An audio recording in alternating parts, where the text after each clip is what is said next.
सच्चाई छुप नहीं सकती बनावट के वसूलों से, खुशबू आ नहीं सकती कागज के फूलों से।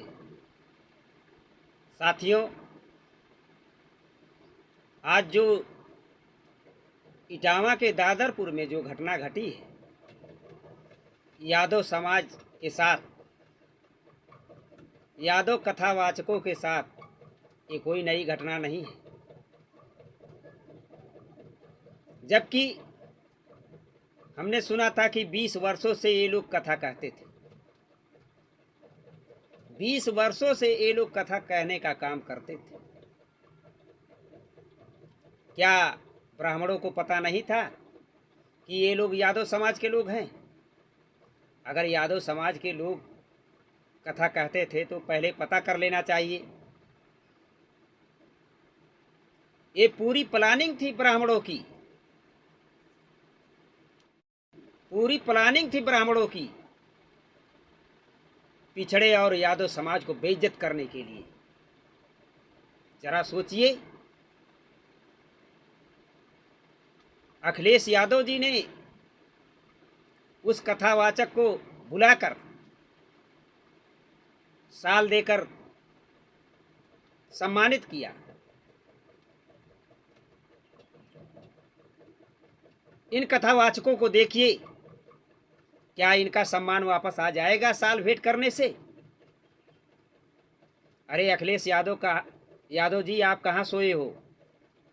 इसके पहले भी आपके साथ हुआ था जब आपकी सरकार चली गई थी, फिर भी अभी आप उन पाखंडों में पड़े हुए हो। क्या यादव समाज का या उस कथावाचक का सम्मान वापस हो पाएगा? बहुत गंभीरता से इस बात को सोचने की ज़रूरत है। जिस तरह से उन कथावाचकों के साथ दुर्व्यवहार किया गया, ये अपमान तो है ही पूरे मानव समाज के साथ, SC ST OBC के साथ, उसके साथ साथ ये बहुत बड़ा अपराध है। और अब उन्हीं लोगों को उल्टा फंसाया जा रहा है। जरा सोचिए क्या हाल होगी इन कथावाचकों की। अपने आप को क्या ये लोग महसूस करेंगे? और यादव समाज सबसे ज़्यादा गुणगान भागवत गीता का करता है, अखंड पाठ के बिना कोई काम नहीं करता। यादव समाज की असली यही सच्चाई है। आज ये कोई नई घटना नहीं है। हमने सुना कि सारी रात उसको पीटते रहे, उस कथावाचकों को, और लोग ये बोलते हैं कि सारी रात अगर उसको पीटा जाएगा तो मर जाएगा। जरा सोचिए, रात में जो भी आता था उसको थप्पड़ मारता था और थप्पड़ मारकर चला जाता था। ये हाल है ब्राह्मणों की। अभी मनुवादी की व्यवस्था ये लोग लागू करना चाहते हैं, लेकिन मुझे ये समझ में नहीं आता कि SC ST OBC के लोग क्या कर रहे हैं, कहाँ सोए हुए हैं। जबकि नेशनल दस्तक के शंभू कुमार सिंह, पत्रकार नीरज पटेल जी, प्रोफेसर लक्ष्मण यादव जी, बिरहा गायक राजकुमार यादव जी अपने अपने माध्यम से इन लोगों को बताने का प्रयास करते हैं, फिर भी ये लोग सोए हुए हैं। हमने ये सुना था, हमने देखा था कि गंगा जल सबसे शुद्ध होता था, और गंगा जल के बाद गौमूत्र को शुद्ध इन लोगों ने बताया, गौमूत्र से शुद्धिकरण कराते थे। लेकिन आज क्या? आज एक औरत के पेशाब से शुद्धिकरण कराया जाता था। जरा सोचिए, अखिलेश यादव जी PDA का नेता और समाजवादी पार्टी के राष्ट्रीय अध्यक्ष हैं।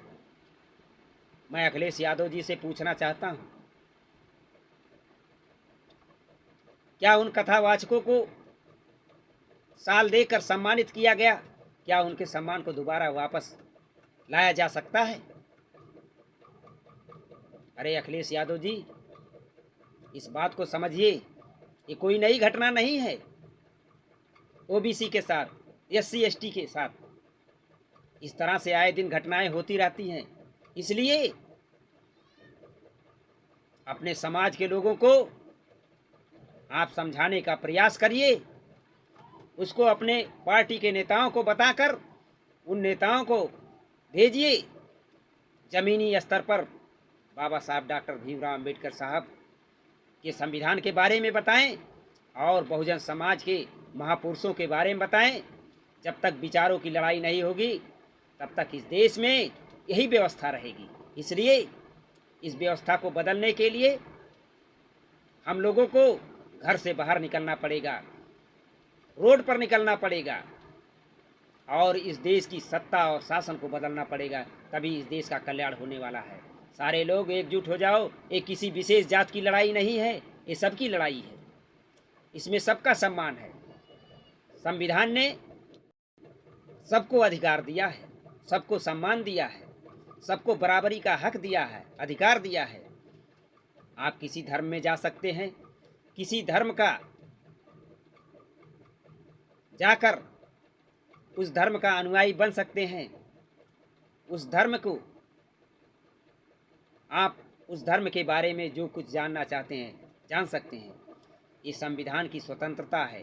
संविधान में स्वतंत्रता दी गई है और इस चीज़ को समझिए, इसमें किसी को परमिशन लेने की ज़रूरत नहीं है। आज हमारे देश में क्या चल रहा है? हमारे देश में अगर आप धर्म परिवर्तन करना चाहते हैं तो आपको परमिशन लेने की ज़रूरत पड़ेगी। ये सब क्या है? ये हिंदुओं के नाम पर लोगों से वोटों की भीख मांगने का काम करते हैं और जब सत्ता में आ जाते हैं तो लोग हमारे लोगों को प्रताड़ित करते हैं, हमारे लोगों का शोषण करते हैं और जब सत्ता में आ जाते हैं तो जाति बताकर एक दूसरे को बांटने का काम करते हैं। अब जागोगे? ये देश ब्राह्मणवादी व्यवस्था से नहीं, ये देश संविधान से चलेगा। जिस दिन इस देश में ब्राह्मणवादी व्यवस्था लागू हो जाएगी, जिस दिन इस देश का संविधान नहीं रहेगा, उस दिन आपको कोई पूछने वाला नहीं मिलेगा। ये है हमारे लोगों की हालत। यही यादव समाज अपने से नीचे तबके के लोगों को प्रताड़ित करता था, शोषण करता था, सताता था। जगह जगह से हमको खबरें देखने को मिलती थी। लेकिन आज क्या हुआ? आज उस कथावाचकों के बाल काट लिए गए, चोटियां काट ली गई, उनके चैन और अंगूठियां छीन ली गई, 25,000 रुपये तक छीन लिया गया, ढोलक फोड़ दी गई, हारमोनियम छीन ली गई और उसके साथ साथ रेणु तिवारी का